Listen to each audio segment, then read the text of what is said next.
नमस्ते, मैं दिव्या सांगलीकर आप सबका हमारे वेट वॉचर्स के आज के सेशन में बहुत स्वागत करती हूँ।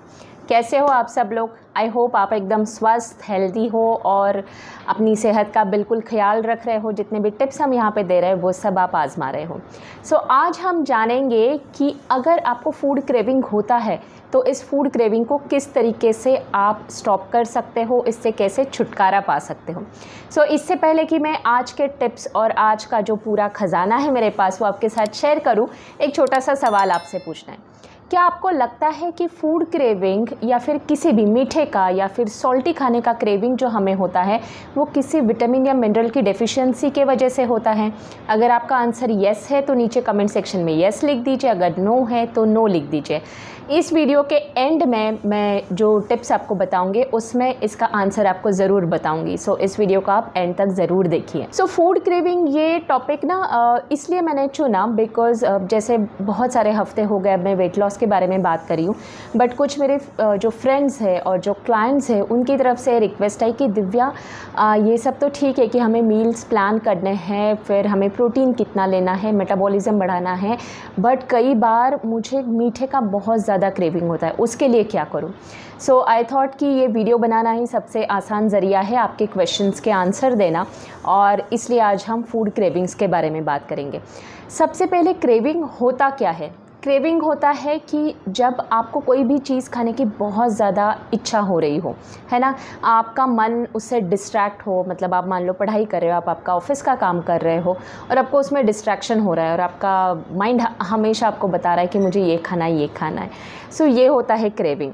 अब क्रेविंग होता क्यों है? सो क्रेविंग के अलग अलग रीज़न्स हैं। कई बार आपको अगर मान लो कि स्ट्रेस बहुत ज़्यादा है तो उस वजह से क्रेविंग होता है। अगर फॉल्टी लाइफस्टाइल आप फॉलो कर रहे हो तो उसकी वजह से आपको क्रेविंग होता है। अगर बॉडी में कुछ हार्मोनल डिस्टर्बेंसेस है तो उसकी वजह से क्रेविंग होता है, राइट। सो ये सब जो क्रेविंग के जो रीज़न्स है उनको हम क्या करके टैकल कर सकते हैं वही हम जानेंगे। सबसे पहला और सिंपल जो टिप मुझे आपको देना है वो है ड्रिंकिंग वाटर। यस, अगर आप दिन भर में स्मॉल एंड फ्रीक्वेंट मील्स ले रहे हो, आप आपका ब्रेकफास्ट, लंच और डिनर सही टाइम पे ले रहे हो, आप स्केड्यूल फॉलो कर रहे हो, और इसके सिवाय अगर आपको क्रेविंग होता है, आपको 11 बजे सुबह लगता है कि मैं कुकी खा लूँ, या फिर शाम को 5 बजे लगता है मैं चॉकलेट खा लूँ, तो आपको सिंपल सी एक टिप करनी है, उठ के 1 गिलास पानी पीना है। उसके बाद आप अपने आप से पूछिए कि क्या मुझे सच में ये कुकी या फिर चॉकलेट खाने की ज़रूरत है? क्या मुझे सच में ये जो मीठा है या फिर नमकीन है उसकी ज़रूरत है? अगर उसका आंसर ना आया तो ये एक सिंपल अलार्म होता है जो हमारा माइंड या हमारी बॉडी हमें देती है कि आपको पानी की ज़रूरत है। कई बार जब हमारी बॉडी डिहाइड्रेशन में चली जाती है तो उस टाइम पे हमें एनर्जी की या फिर पानी की ज़रूरत होती है, and we misunderstood it with any food, है ना। सो प्लीज़ अगली टाइम जब आपको क्रेविंग हो तो 1 गिलास ठंडा या गुनगुना पानी आप पी लीजिए और ऑब्जर्व कीजिए खुद को कि कैसे महसूस हो रहा है। सेकेंड टिप या सेकेंड जो लाइफस्टाइल मॉडिफिकेशन आपको आपकी डेली रूटीन में लाना है वो है एक्सरसाइज। जब आप दिन में 45 मिनट्स ऑफ एक्सरसाइज करते हो, बॉडी में अच्छे हार्मोन्स, हेल्दी हार्मोन्स सिक्रीट होते हैं, और जो एड्रेनलिन और जो अनचाहे हार्मोन्स है उनका जो सिक्रीशन है वो धीरे धीरे कम हो जाता है, राइट। सो एक्सरसाइज हमें इनडायरेक्टली हेल्प करेगा। फूड क्रेविंग अगर आपको बहुत ज़्यादा होती है, आपका ऑब्जर्वेशन है कि मुझे लंच के बाद या फिर इवनिंग में या फिर सुबह उठ के ही क्रेविंग है और बहुत समय से हो रही है, तो आप एक्सरसाइज अगर नहीं कर रहे हो तो आपकी रूटीन में एक्सरसाइज इंक्लूड कर दीजिए। अब जिस टाइम पे आपको फूड क्रेविंग हो रहा है वहाँ पे आप एक छोटा सा एक्सरसाइज कर सकते हो। वो क्या है कि डीप ब्रीदिंग एक्सरसाइज। आपको जाके आप वो चॉकलेट उठाओ या वो मिठाई उठाओ, इससे पहले आप केवल 30 सेकेंड्स आपके आईज़ क्लोज़ कर लो, डीप ब्रीदिंग कर लो 5 काउंट्स पे, और 10 काउंट्स पे वो जो ब्रीथ है उसको छोड़ दो। ऐसे 3 से 5 राउंड्स आप जब करते हो उसके बाद खुद को ऑब्ज़र्व करो और फिर आप जो आपको खाने की इच्छा हो रही है उसके बारे में एक बार वापस सोचो, right. So although I know ये चीज़ हमारी डाइट से रिलेटेड नहीं है, बट ये लाइफस्टाइल मॉडिफिकेशन है और ये बहुत पावरफुल एक्सरसाइज है। हमने हमारे कई सारे क्लाइंट्स के साथ इसका जो बेनिफिट है वो देखा है। अगर आपको PCOS है, थायराइड है, या फिर आपकी लाइफस्टाइल बहुत स्ट्रेसफुल है और उसमें अगर आप जंक फूड खाते हो तो ये एक्सरसाइज आप ज़रूर करके देखना। तीसरी जो टिप है वो अब अगेन वेरी इंपॉर्टेंट कि हमें मील्स स्किप नहीं करने हैं। अगर आप आपका ब्रेकफास्ट स्किप कर देते हो या लंच स्किप कर देते हो तो naturally your body will ask for food, है ना। और सबसे पहले हमें खाने की क्या इच्छा होती है वो है मीठा। क्यों? क्योंकि मीठे से हमें इंस्टेंट एनर्जी मिलती है। आप थोड़ा सा सोच के देखिए, जैसे आप एक दौड़ लगा के आए हो और आपने ग्लूकॉन डी का या फिर ग्लूकोज डाल के एक गिलास पानी पिया तो आपको एकदम से एनर्जी मिल जाती है, बिकॉज़ जो ये शुगर है या कार्बोहाइड्रेट्स है वो इंस्टेंट सोर्स ऑफ एनर्जी है, राइट। और इस इंस्टेंट एनर्जी की वजह से हम काम आगे कर सकते हैं। सो अगर आपकी बॉडी को वो कंटिन्यूस एनर्जी सप्लाई या फिर हम जो स्मॉल एंड फ्रिक्वेंट मील्स के तरह अगर आपको मील्स नहीं मिल रहे हैं तो आपकी बॉडी डिमांड कर सकती है कि मुझे मीठा खाना है या मुझे एनर्जी चाहिए। सो तीसरी जो टिप लाइफस्टाइल मॉडिफिकेशन आपको करना है वो है मील्स हमारे स्किप नहीं करना है। फिर फोर्थ टिप जो मैं बताना चाह रही हूँ वो है प्रोटीन रिच स्नैक्स। यस, जैसे मैंने अभी आपको बताया कि ब्रेकफास्ट लंच डिनर ये तो 3 मेजर मील्स है ही, बट इसके बीच में भी हो सकता है कि आपको भूख लगे, सो आप प्रोटीन रिच स्नैक्स इंक्लूड कर सकते हो। उसमें क्या क्या चीज़ें हैं, जैसे हमारे नट्स एंड ऑयल सीड्स हो गए, बादाम हो गए, वॉलनट हो गए, या फिर सनफ्लावर सीड्स हो गए, फ्लैक्स सीड्स हो गए, चिया सीड्स हो गए, इनको आप आपके आसपास रख दो। भुने हुए चने हो गए, कुछ नहीं तो भुने हुए चने हो गए, जिनको आप मंच कर सकते हो। इससे आपका नुकसान नहीं होगा, हुआ तो फ़ायदा ही होगा। सो इस तरीके के प्रोटीन रिच स्नैक्स जो है वो आप आपकी टेबल पे, आपकी काम की जगह पे रख दोगे तो ऑटोमेटिकली आपका जो क्रेविंग है वो कम होने लगेगा। फिफ्थ थिंग जो हमें करनी है वो हमें ट्रिगर्स आइडेंटिफाई करने हैं कि हमें किस चीज़ की वजह से किसी भी खाने की चीज़ का क्रेविंग होता है। अब ट्रिगर्स कैसे हो सकते हैं कि जब मुझे बहुत ज़्यादा स्ट्रेस है, मैं अगर ऑफिस में हूँ और मुझे बहुत ज़्यादा मेरा पेंडिंग काम है या फिर मेरी डेडलाइन है और उस टाइम पे मुझे चॉकलेट खाने के बाद I feel relax, I feel good and then I can concentrate on my work.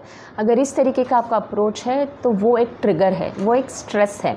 अगर आपको लगता है कि 1 कप कॉफ़ी पीने के बाद मैं फ़ोकस कर सकती हूँ मेरे काम पे, तो वो एक आपका ट्रिगर है ना। सो इन ट्रिगर्स को हमें आइडेंटिफाई करना है और इनके ऊपर हमें काम करना है, राइट।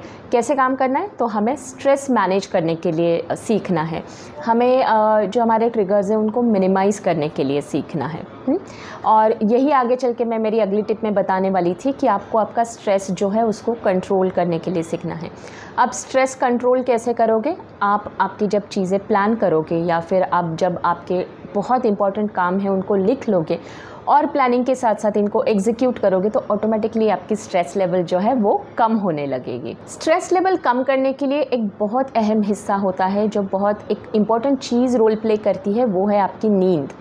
अगर आज के इतनी डिमांडिंग लाइफस्टाइल में आपकी नींद पूरी नहीं हो रही है, अगर आपको 7 घंटे की नींद नहीं मिल रही है तो that can cause food craving indirectly. Yes, कई ऐसे एग्जांपल्स है जो मैं यहाँ पे देना चाहूँगी कि आई हैव फ्यू क्लाइंट्स जो नाइट शिफ्ट में काम करते हैं और नाइट शिफ्ट की वजह से उनका खाने का रूटीन और इनका नींद का रूटीन दोनों डिस्टर्ब हो जाता है। And what they and up eating is कि जंक फूड खा लिया या फिर चॉकलेट्स खा लिए या फिर जो भी सामने आ जाए वो खा लिया, तो इसकी वजह से इनका पूरा जो लाइफस्टाइल है वो डिस्टर्ब हो गया। सो अगर आपको रात को पढ़ाई करनी पड़ती है, रात को काम करना पड़ता है, तो प्लीज़ देखिए कि आपको एटलीस्ट 7 घंटे की नींद मिल रही है। जिस टाइम पे आपको फूड क्रेविंग हो रहा है और आपको बहुत थकान महसूस हो रही है, आप ज़रूर नैप लें। 10 से 15 मिनट की नैप लेने के बाद आपको फ्रेश महसूस होगा, है ना। सो कई बार बॉडी को एनर्जी चाहिए होती है और ये एनर्जी केवल फूड से ही मिलती है ऐसी बात नहीं है। एनर्जी हमें ब्रीदिंग से मिलती है, एनर्जी हमें पानी पीने से मिलती है, एनर्जी हमें एक्सरसाइज करने से मिलती है।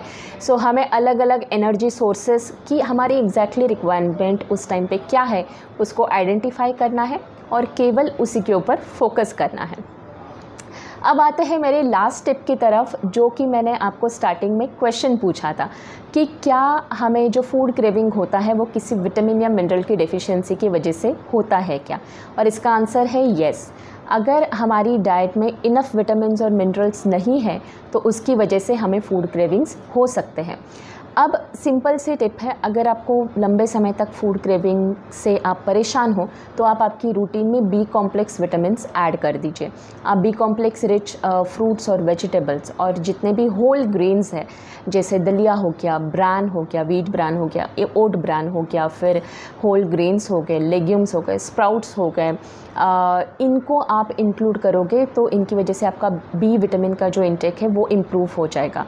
आप बी विटामिन की सप्लीमेंट्स भी ले सकते हो डॉक्टर्स के साथ या आपके न्यूट्रिशनिस्ट के साथ। आप एक बार कंसल्ट कर लो कि क्या ये मुझे लेना ज़रूरी है, और उसके बाद ही इनको आप अगर आपकी रूटीन का पार्ट बनाते हो तो आपको फूड क्रेविंग्स कम करने में बहुत हेल्प होगा। सो ये थे हमारे टिप्स जहाँ पे आप आपके फूड क्रेविंग्स को कंट्रोल कर सकते हो। इसमें से ऐसे कौन सी एक टिप आपको लगी कि यस, ये टिप जो है ये मैं इम्प्लीमेंट करने वाली हूँ और इससे मुझे फ़ायदा होगा ऐसे लग रहा है, नीचे कमेंट सेक्शन में ज़रूर लिखिए। सो हम मिलेंगे अगले हफ्ते कुछ और नए टिप्स और नए इश्यूज़ के साथ। Thank you so much.